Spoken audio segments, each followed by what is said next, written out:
En RCR presentamos Hablemos de Políticas Públicas. Entrevistas, comentarios y el análisis especializado sobre los diseños, gestión y la evaluación de las políticas públicas en el país. Con la conducción de Gustavo Nakamura. Hablemos de Políticas Públicas.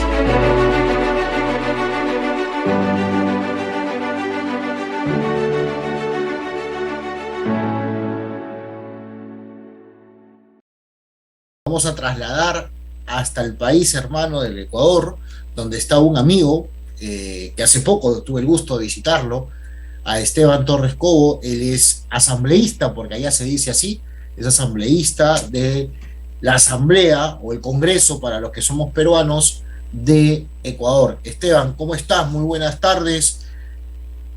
¿Cómo está Ecuador? Cuéntanos, hermano mío, ¿qué está pasando con tu país?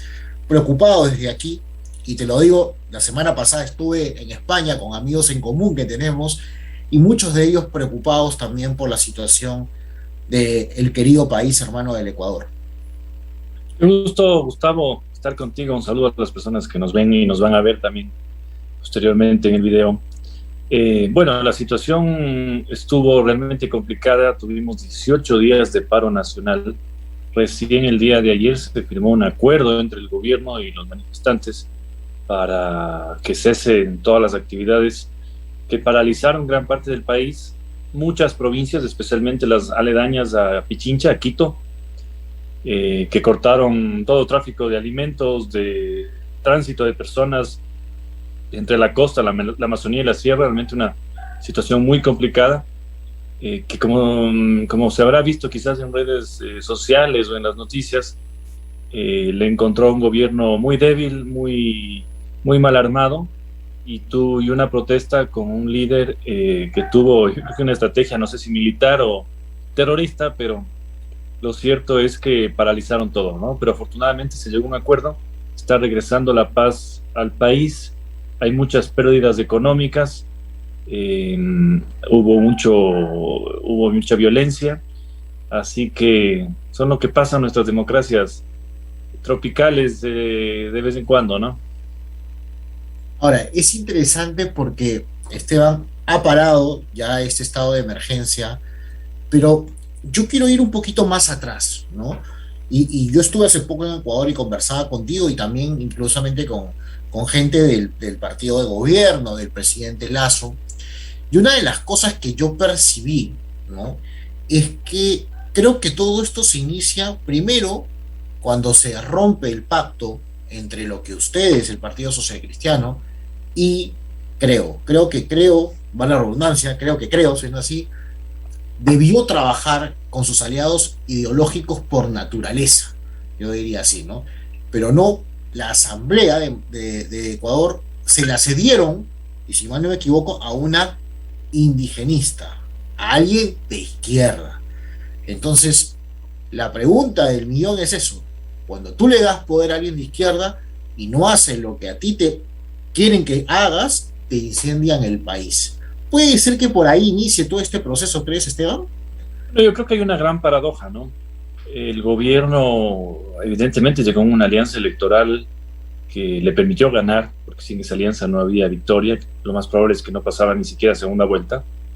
Y parte de esa alianza lo que buscaba era que el plan de gobierno, el plan de campaña, lo que ganó en las elecciones, y ganó en una elección bastante complicada porque el correísmo tuvo mucha fuerza, pero para ganarlo hubo que hacer un buen proyecto de campaña, una gran campaña, por supuesto. Y ese acuerdo, para que eso se lleve a cabo, necesitaba evidentemente de la Asamblea. Y al no tener las derechas, si se puede decir mayoría, en las curules, se pensó en un acuerdo muy criticado en un principio por mucha gente, pero que no entendieron que no era un acuerdo ni ideológico ni programático, era únicamente un acuerdo para que se designen autoridades en la Asamblea y para que al menos la centro derecha tenga el control de la presidencia de la Asamblea, de la mesa más importante de la Asamblea, que se llama Consejo de Administración, y de las 8 comisiones necesarias para llevar a cabo todo el plan de campaña. Eso se rompió bien lo has dicho tú, yo no sé si por celos, por envidias, qué sé yo. Lo cierto es que ese rompimiento derivó en una alianza del gobierno con el movimiento indigenista Pachacutic, en donde les entregaron no solo la presidencia de la Asamblea, sino el control de esa famosa mesa, y perdieron total incidencia en la mayor cantidad de mesas o comisiones para llevar a cabo el plan de campaña. Y claro, es paradójico porque a pesar de que hubo ese acuerdo con las justas, con 70 votos de los 70 requeridos para que una moción de esta naturaleza se apruebe, al año es el propio movimiento indigenista el que le intenta no protestar, tumbar, sacar del poder. Y lo paradójico es que sus ex aliados con los que rompió fuimos los que de alguna manera, no por salvarle al presidente o a su gobierno, sino por defender la institucionalidad, no dimos los votos para que se dé esta destitución del presidente, porque para eso se requerían 92 y las fuerzas que buscaban la destitución alcanzaron 80. Y el bloque social cristiano se compone de 15 asambleístas propios, entonces la ecuación está muy clara. Pero esas son las paradojas de la vida, y lo que creo que el país tiene que hacer ahora es virar la página, y el gobierno, si quiere sostenerse en el poder, lo que tiene es evidentemente que modificar su forma de gobernar hasta ahora, sus equipos, y de alguna manera intentar retomar el plan de campaña. O sea, no les queda otra cosa. Interesante lo que mencionas, Esteban. Hoy, lo que pasó antes, prácticamente los votos de ustedes han hecho contrapeso para que el presidente Lasso no caiga. Eso es lo que ha pasado. Y probablemente, ya vamos a un análisis un poquito más alto, si me pregunto, un poco más global, ¿no? Con lo que acaba de pasar en Ecuador, en Colombia, ¿no? Con la victoria de Gustavo Petro. Sorprendente que se haya reunido con el expresidente también Álvaro Uribe. Teniendo en cuenta cómo estamos complicados aquí en el Perú, Bolivia, Chile, Argentina, ya no sabemos cuántos países más, hoy Colombia, ustedes se han convertido prácticamente en el único referente en Sudamérica, salvo Paraguay y Uruguay, de tenemos un gobierno de centro derecha. El resto de los países está tomado o por la izquierda progresista o por la izquierda radical. Eso es real. Eso es lo que te estamos viendo. Entonces, claro, complicado si es que se da la destitución del presidente Lasso, porque ese momento hubiera sido terrible para su país, y ya claro, ya ahí sí el último apaga la luz, como decimos acá, o sea, porque la verdad hubiéramos caído toda la región, salvo estos dos pequeños países que, como digo, Uruguay y Paraguay, que prácticamente no los ven, pero ha sido tomado. Brasil es otro mundo, es cierto. ¿Tú cómo analizas esto ahora, Esteban? ¿Qué va a pasar con Ecuador? ¿Cómo crees que el presidente afronte ahora su gobierno? Porque yo me acuerdo cuando él entró y muchos peruanos, empresarios peruanos, miran a Ecuador como una opción de inversión. Pero claro, esta situación los ha paralizado. ¿Cómo ves tú que enfrente él buscará tender puentes con ustedes o con otras fuerzas democráticas, o seguirá en su mismo discurso y probablemente nos encontremos otra vez en una alianza con, a lo mejor, con el correísmo? No lo sé. Bueno, es difícil saber, ¿no? ¿Cuál fue la preocupación de todo esto? Al menos, ¿cuál fue el análisis que hicimos dentro de la bancada? Porque nosotros hemos estado en franca oposición a este gobierno, ¿no? Desde el primer mes, y cuando vimos que se apartaba de la línea de campaña y más bien se entregaba a otros intereses, especialmente de las élites financieras, que de alguna manera ayudan a veces cuando te extienden préstamos, pero que también condicionan demasiado la actuación gubernamental, y no se dan cuenta de que en nuestras democracias tan frágiles latinoamericanas, si las cosas no se hacen bien, pasa lo que pasó, este tipo de estallidos sociales que le pueden llevar al caos al país. Entonces, ¿cuál fue el análisis que nosotros hicimos? De que en esta intentona, a ver, desde la Asamblea no podría yo llamarle golpismo, porque es una figura como tal constitucional, esta famosa muerte cruzada que debería algún rato extriparse de la Constitución ecuatoriana, porque a mí no me gusta, pero no vimos nosotros que lo que se buscaba era la sucesión vicepresidencial. No vimos que el interés de quienes estaban al otro lado era precisamente buscar esa sucesión.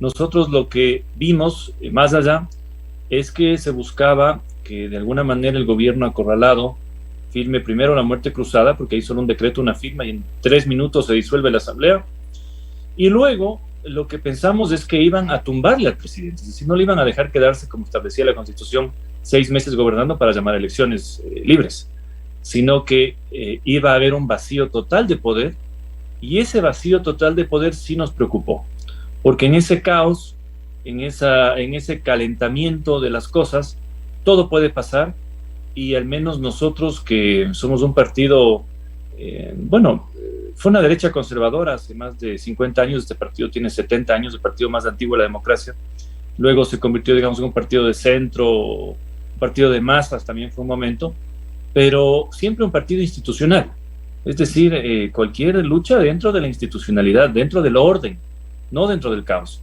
Y eso motivó a que no haya un respaldo a esa moción de destitución que finalmente evitó que eso se dé. Ahora, claro, ¿cuál es la preocupación de todo esto, no? Primero, la coyuntura actual, que vimos un caos en donde cualquiera podía pescar al río revuelto. Y lo segundo, una preocupación ya a nivel electoral, porque desde hace mucho tiempo no llegaba un gobierno identificado con la centro-derecha, no había llegado al Ecuador. Y la mala gestión de este gobierno, y por eso nosotros tuvimos que desmarcarnos inmediatamente, pero la mala gestión de este gobierno de alguna manera puede estar comprometiendo el éxito de la tendencia en los próximos años. Un poco lo que vimos, por ejemplo, con Piñera en Chile, con Macri en Argentina, es decir, no se logra dar esa continuidad a un gobierno o a gobiernos que en medio se identifiquen con el centro, con la centro-derecha, sino que la izquierda tiene mayores posibilidades o de tomar poder o de regresar al poder. Lo vimos en Colombia, este momento es inédito que un presidente identificado con la izquierda haya llegado así. El último creo que se tenía data era Samper, que tampoco era de izquierda, era un centro. Entonces, eso sí nos preocupa, nos sigue preocupando. Vamos a ver cómo se dan las elecciones seccionales. Tenemos elecciones de alcaldes y prefectos en algunos meses, y ya las presidenciales y las legislativas que deberían llevarse a cabo el 2025, pero en este país no sabemos si son antes, ¿no?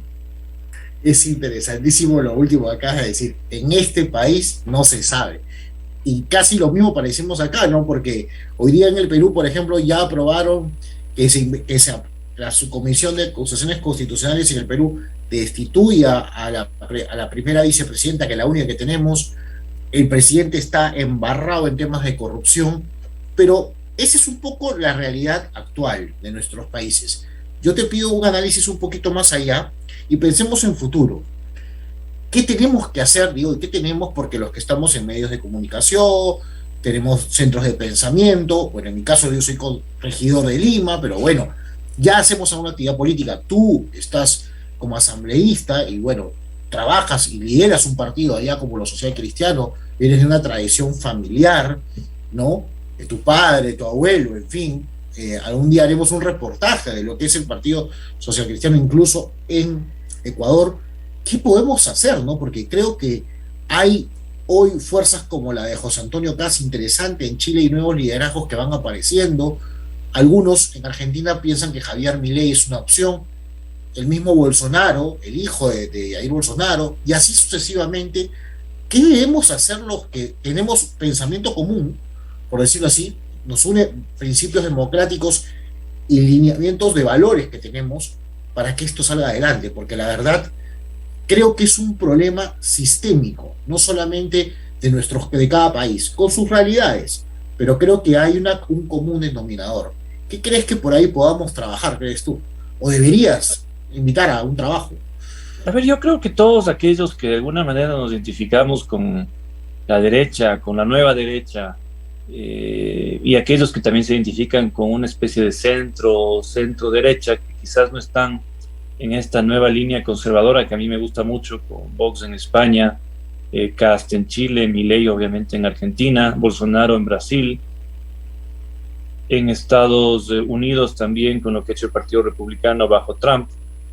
Y yo creo que lo fundamental es primero entender que la batalla va más allá de lo que tradicionalmente hemos estado acostumbrados, que es el tema económico, el tema político.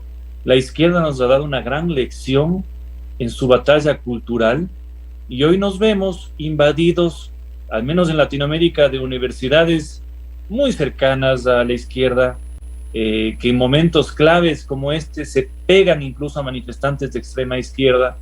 Vemos también que hay medios de comunicación que en el momento clave también plegan hacia la izquierda con discursos y más cosas. Entonces yo creo que hay una batalla muy compleja, ¿no? Eso implica primero salir de esta burbuja de que la derecha, quizás ochentera y noventera en Latinoamérica, únicamente se concentró en el tema económico. Abandonó todo lo demás, abandonó la cultura, abandonó el cine, el arte, la educación, absolutamente todo. Y la izquierda hábilmente hizo ese trabajo en todo lado, y creo que tú lo ves en Perú, lo vemos en muchos, en Ecuador pasa eso, y de hecho uno en este tipo de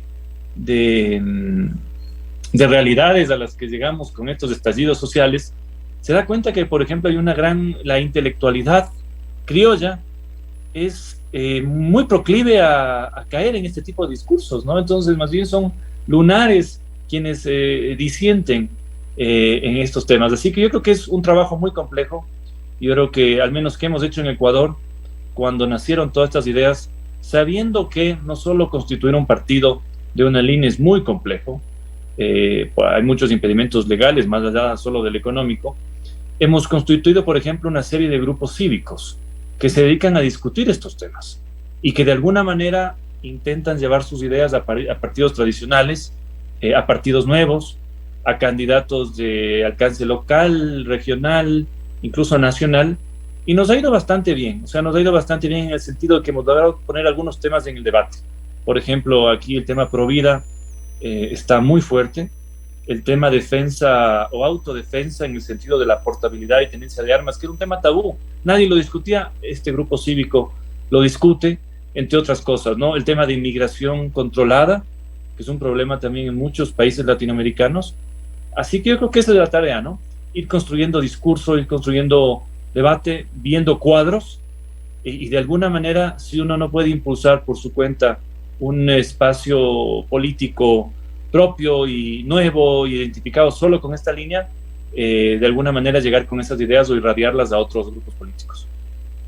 No, muchísimas gracias, Esteban. No te quitamos más tiempo. Sé que han sido días y madrugadas de trabajo, porque creo que ha sido madrugadas. Ya estamos más tranquilos, pero ya estamos están un poquito más tranquilos. Me acuerdo claramente que cuando estuve por ahí estabas liado de trabajo, tenías que al día siguiente justamente sustentar la destitución de la presidencia en ese momento de la asamblea, pero bueno, ya está más tranquilo. Esperemos desde aquí, hacemos todo el esfuerzo posible para que el presidente Lasso haga un buen gobierno. Tiene que hacer un buen gobierno para bien de los ecuatorianos, pero no solamente los ecuatorianos, sino de todos los sudamericanos, que necesitamos ver un gobierno exitoso, si quieres, de centro derecha, para que no se sientan mal. Pues si dices de derecha, algunos se ponen nerviosos, y puedan hacer realmente un trabajo adecuado, porque solamente el éxito que haga el presidente Lasso va a beneficiar a los ecuatorianos, y de refilón, como decimos acá, va a llover para todo el resto, porque tenemos que tener modelos exitosos de gobiernos de centro derecha o de derecha, correctos, sólidos, y los nuevos cuadros generarlos. Tú eres uno de ellos, definitivamente un referente ahí en Ecuador ya, y creo que hay que ir trabajando sobre ello, uniéndonos, varios de nosotros en diversas circunstancias. Has mencionado a Vox por el Foro Madrid, pero puede haber otros foros, definitivamente, otros espacios, y la formación de cuadros es fundamental. Así que muchísimas gracias, Esteban. Ha sido un placer. Gracias a ti, Gustavo, a las órdenes siempre para conversar. Ha sido un placer. Hemos presentado Hablemos de Políticas Públicas. Nos reencontramos en nuestra próxima edición.